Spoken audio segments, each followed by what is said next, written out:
नमस्ते विद्यार्थी मित्रों। कक्षा 9 विषय हिंदी और जिनके पूरक वाचन की काव्य है 3, जिनका आज हम अभ्यास करने वाले हैं। तो सबसे पहले देखते हैं कि काव्य का शीर्षक है कुंडलिया। कुंडलिया एक प्रकार से पद्य का ही स्वरूप है और इनके कवि है गिरिधर जी। काव्य की समझूती से पहले कवि का थोड़ा परिचय देखें तो सुविख्यात कवि यानी प्रसिद्ध कवि गिरिधर राय के जीवन के संबंध में कोई विशेष जानकारी नहीं मिलती है, किंतु इतना अवश्य कहा जा सकता है कि ये अपने समय के अत्यंत लोकप्रिय कवि थे। इनके द्वारा रचित 500 से अधिक कुंडलियाँ गिरिधर कवि राय ग्रंथावली में संकलित है। उन्होंने 500 से अधिक कुंडलियाँ लिखी है जो उनके ग्रंथ गिरिधर कवि राय में संकलित है। इनकी कुंडलियाँ नीति विषयक है, जिनमें जीवन का व्यापक अनुभव छिपा हुआ है। कवि के व्यापक जीवन अनुभवों का संचित अमृत इनकी रचनाओं में जीवन संदेश बनकर प्रकट हुआ है। तो कवि की भाषा शैली सरल एवं सहज होते हुए भी नीति जैसे विषयों को समझाने में बहुत ही सक्षम है, यानी शक्तिशाली है। यहाँ पर हम देखें तो वे अपने समय के लोकप्रिय कवि रहे हैं और उनकी कुंडलियाँ जीवन के व्यापक अनुभव पर आधारित है और इन कुंडलियों से कोई ना कोई बोध या संदेश हमें मिलता है। यहाँ पर उन्होंने अपनी कुल 3 कुंडलियाँ दी हुई है। तो सबसे पहले हम देखते हैं कि उन्होंने इन 3 कुंडलियों के माध्यम से हमें जीवन के किस अनुभवों को अपने जीवन के किस अनुभवों को उन्होंने हमारे सामने रखा है या तो हमें कौन सा संदेश दिया है। तो प्रथम कुंडली में कवि ने छोटे के महत्व को कम नहीं आंकने के लिए कहा है, क्योंकि कुल्हाड़ी छोटी होते हुए भी बड़े से बड़े विशालकाय वृक्ष को गिरा सकती है। तो दूसरी कुंडली में कवि ने बीती हुई घटनाओं को भूल जाने में ही भलाई है, इस बात को समझाया है। तो तीसरी कुंडली में उन्होंने कार्य संपन्न होने तक अपने मन को एकाग्रचित रखने को कहा है। इससे कार्य पूरा भी हो जाता है और लोगों को हंसने का मौका भी नहीं होता है, या तो मौका नहीं मिलता है। इन 3 बातों को या तो अपने जीवन के अनुभवों को यह 3 कुंडलियों के माध्यम से हमारे समक्ष उन्होंने रजू किया है, जो हमारे भविष्य में या तो हमारे जीवन में हमारे लिए कभी न कभी उपयोगी है। सबसे पहले हम देखते हैं कि कुंडलियाँ किसे कहते हैं, जो हमारा शीर्षक है। आखिर यह कुंडलियाँ किसे कहा जाता है, तो आप देख सकते हैं आपकी पाठ्यपुस्तक में यह काव्य के अंत में जो शब्दार्थ दिए हैं वहाँ पर लिखा है कि कुंडलियाँ किसे कहा जाता है। कुंडलियाँ एक प्रकार से एक छंद विशेष है, जिसमें पहली 2 पंक्तियाँ दोहे की होती है, यानी कि यह 2 पंक्ति होती है वे दोहे की होती हैं और अंतिम 4 पंक्तियाँ रोला छंद की मानी जाती हैं।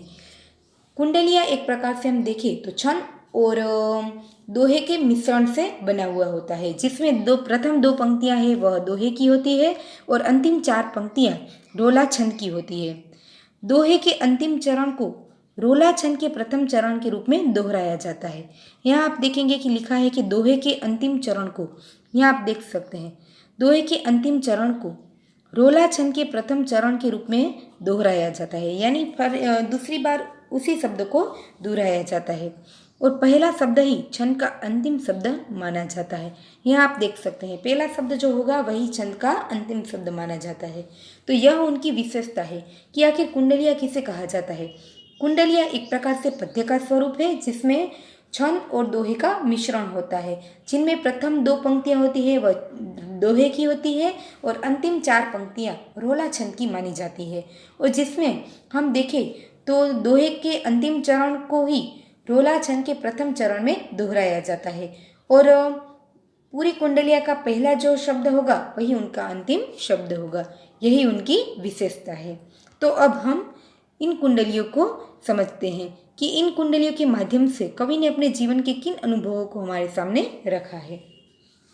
सबसे पहली कुंडलियाँ है जिसमें उन्होंने कहा है कि साईं साईं यानी ईश्वर प्रभु, और साथ साथ में हम सबको भी उल्लेख करते हुए कहते हैं कि साईं ये न विरोधी है, न विरोधी है यानी उनका विरोध मत कीजिए।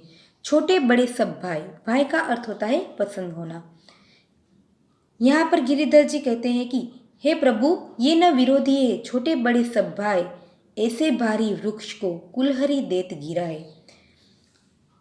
प्रथम 2 पंक्तियों के माध्यम से कवि गिरिधर कहते हैं कि छोटा या हो या बड़ा किसी से विरोध न कीजिए, सबको महत्व दीजिए। इसलिए उन्होंने कहा कि हे प्रभु उनका विरोध मत कीजिए। किनका?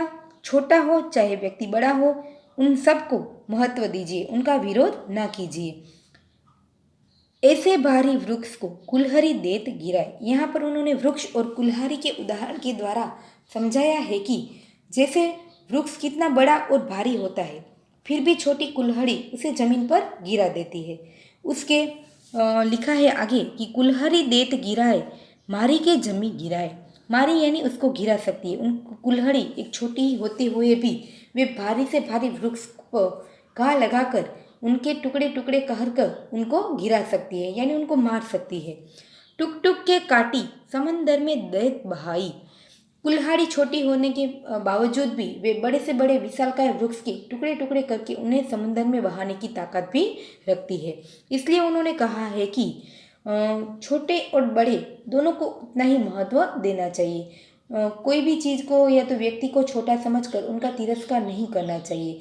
इस बात को समझाने के लिए उन्होंने विशालकाय वृक्ष और कुल्हाड़ी का उदाहरण देते हुए कहा कि कुल्हाड़ी चाहे क्यों छोटी न हो, फिर भी वे बड़े से बड़े वृक्ष को गिराने की ताकत रखती है। और साथ साथ वे कहते हैं कि भारी से भारी वृक्ष को टुकड़े टुकड़े करके उन्हें समंदर में बहाने की शक्ति भी रखती है। तो आगे वे कहते हैं कि कह गिरिधर कबीराए, फुट जहीं के घर आई, हिरण्यकश्यप, कंस, गए बलि और रावण साई। तो साथ साथ उन्होंने यहाँ पर कुल 4 व्यक्तियों यानी 4 पात्रों का उदाहरण देकर समझाया है कि ये चारों ऐसे व्यक्ति थे जो अपने से छोटों को महत्व नहीं देते थे या तो अपने से छोटों की बात नहीं मानते थे, इसलिए उनके घर में फूट आई है, यानी कि अपने अपने ही घर का और खुद का विनाश करने का कारण बन गए हैं। तो वे समझाते हैं कि कवि कहते हैं कि जिसके भी घर में फूट पैदा होती है उस घर का यही हाल होता है। हिरण्यकश्यप, कंस, राजा बलि और रावण के परिवार आपसी फूट के कारण ही नष्ट हुए हैं।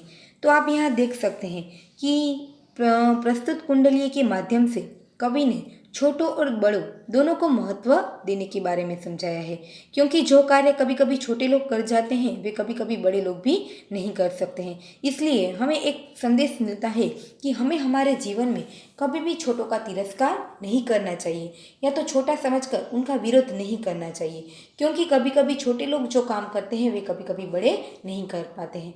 इस कुंडलिया को समझने के लिए एक उदाहरण हम और भी देख सकते हैं।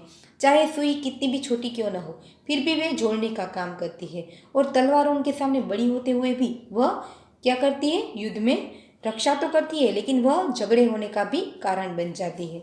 तो यहाँ पर हम देखें तो प्रस्तुत कुंडलिया के माध्यम से कवि ने छोटे और बड़े दोनों के महत्व को समझाया है। और गिरिधर जी कहते हैं कि परिवार में छोटों को भी बड़ों जैसा ही महत्व देना चाहिए। छोटों को छोटा मानकर उनकी उपेक्षा नहीं करनी चाहिए। कुल्हाड़ी छोटी होने पर भी विशाल वृक्ष को काटकर धराशायी कर देती है, उतनी उनमें ताकत रहती है। इतना ही नहीं, उसके टुकड़े टुकड़े कर कर उसे समुद्र में बहाने लायक भी बना देती है। तो परिवार में छोटों की उपेक्षा से घर में फूट पैदा हो जाती है और वह विनाश का कारण बनती है। हिरण्यकश्यपु, कंस, राजा बलि और रावण छोटों को महत्व न देने से ही नष्ट हुए हैं। इसलिए परिवार में छोटों को महत्व देना चाहिए। यहाँ जो पात्र दिए गए हैं शायद आप सभी लोग उन पात्र का परिचय जानते होंगे। तो वे ऐसे ही व्यक्ति थे जो अपने से छोटों को महत्व नहीं देते थे, इसलिए अपने खुद के विनाश के कारण बन गए थे। तो हमें भी इस कुंडली के माध्यम से एक बात को समझना है कि हमें हमारे जीवन में कभी भी छोटे को छोटा मानकर उनका तिरस्कार नहीं करना चाहिए। हमें जीवन में छोटे और बड़े दोनों के महत्व को समझना चाहिए। तो आगे हम दूसरी कुंडलिया के बारे में देखते हैं, उनमें क्या कहा गया है। दूसरी कुंडलिया है जिसमें कहा है कि बीती ताही बिसारी दे। बीती यानी जो बीत चुका है, ताही यानी उसको, बिसारी दे यानी उनको भूल जाने में ही भलाई है। आगे की सुधी ले, अब आगे क्या करना है उनकी सुधी ले यानी उनके बारे में ही विचार करना चाहिए। जो बनी आवे सहज में ताही में चित दे, अब जो सरलता से हो सकता है उसी में ही, ताही यानी उसी में ही, चित दे ही अपने मन को लगा देना चाहिए। ताही में चित दे बात जोई बनी आवे, आगे वे कहते हैं कि उसी में हमें हमारे मन को, हमारे चित्त को लगाना चाहिए जो काम आसानी से हो सकता है। दुर्जन हंसे न कोई, ऐसा करने से दुर्जन यानी हमारे दुश्मनों को हम पर हंसने का मौका भी नहीं मिलता है। चित्त में खता न पावे, खता यानी उदासी, खिन्न, दुख, वे कहते हैं कि ऐसा करने से कोई दुश्मनों को हम पर हंसने का मौका भी नहीं मिलता है और हमारे मन में किसी भी उदासी का कारण भी नहीं हो सकता है, हमारा मन कभी उदास भी नहीं हो सकता है। तो कह गिरिधर कविराय, यह करु मन प्रतीति, करु मन यानी कर्म की, प्रतीति यानी प्रतीति होती है। आगे को सुख समुझी हो बीती सो बीती, फिर आगे हमें सुख की ही प्राप्ति होने वाली है ऐसा समझकर जो हो गया है उसको भूल जाने में ही सबकी भलाई है, यही बात माननी चाहिए। यहाँ पर हम देखें तो प्रस्तुत कुंडली के माध्यम से कवि हमें क्या समझाना चाहते हैं। कवि गिरिधर कहते हैं कि जो बात बीत गई है उसे भूल जाओ और भविष्य के बारे में सोचो। जो काम आसानी से बन सकता है उसमें मन लगाना चाहिए, ऐसा करने से कोई नई बात बनेगी। हम उसी बात को पकड़ कर रहेंगे तो हमारा मन उदास ही रहेगा, परंतु यदि उसे भूलने का प्रयत्न करेंगे तो कुछ न कुछ नया रास्ता बनेगा।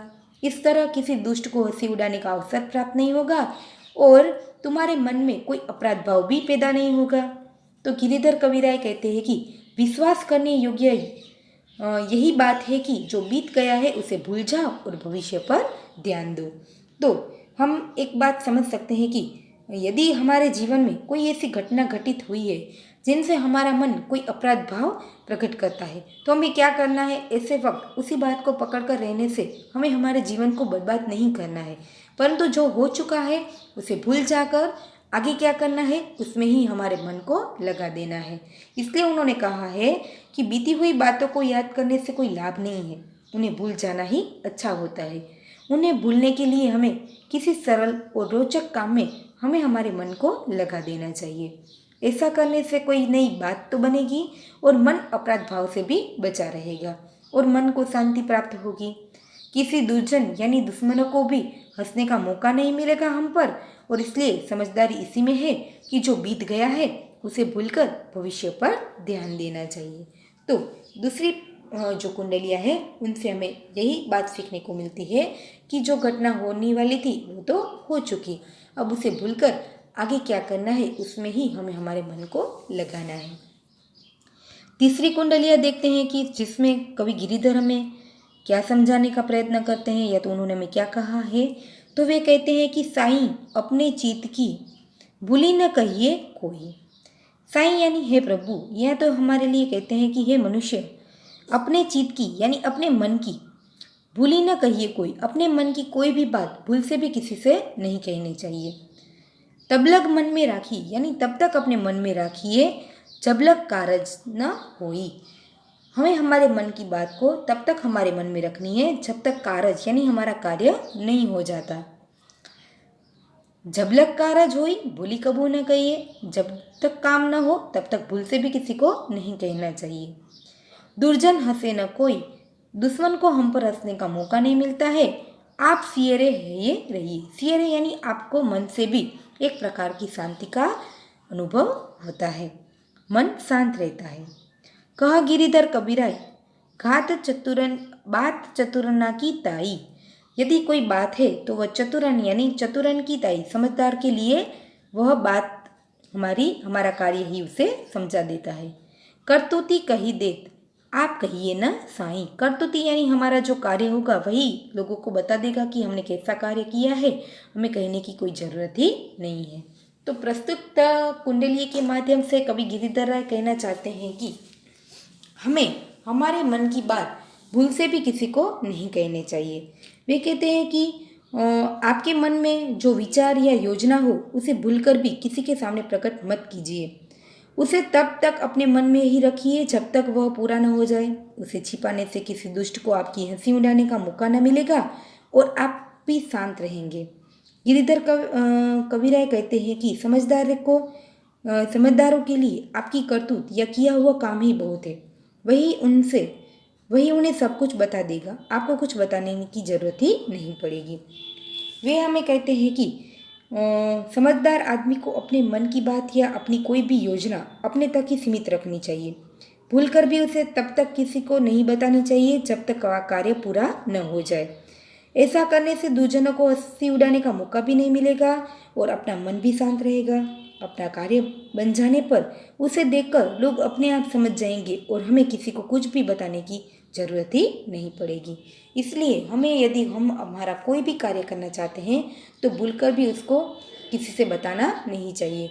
यदि हमारा कार्य अच्छा हो जाएगा तो अपने आप लोगों को पता चल जाएगा कि हमें कितना टैलेंट है या तो हमने वह कार्य किस प्रकार किया है।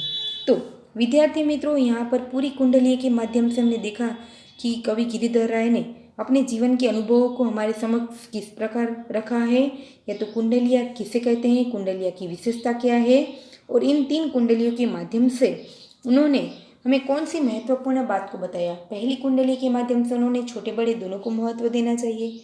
दूसरे कुंडली में उन्होंने कहा है कि जो घटना होने वाली थी वो हो चुकी है, उन्हें भूलकर आगे जो करना है उसमें हमारे मन को लगाना है। और तीसरी कुंडली के माध्यम से उन्होंने समझाया कि हमारे मन में जो भी विचार है वह पहले जब तक कार्य न हो जाए तब तक किसी को बताना नहीं चाहिए। ऐसा करने से हमारा मन भी शांत रहेगा और हमारा कार्य भी अच्छा होगा। और यदि अच्छा कार्य हो जाए तो किसी को बताने की ज़रूरत ही नहीं पड़ेगी, वे लोग अपने आप ही देखकर समझ जाएंगे कि हमने कितना अच्छा कार्य किया है। तो तीनों कुंडलियों के माध्यम से हमने नीति विषयक ज्ञान को समझा है। तो यहाँ पर पूरी कुंडली आपके सामने है। यदि आप चाहें तो आपकी पाठ्य पुस्तक के माध्यम से भी एक बार इनकी समझौती प्राप्त कर सकते हैं। नमस्ते। Thank you.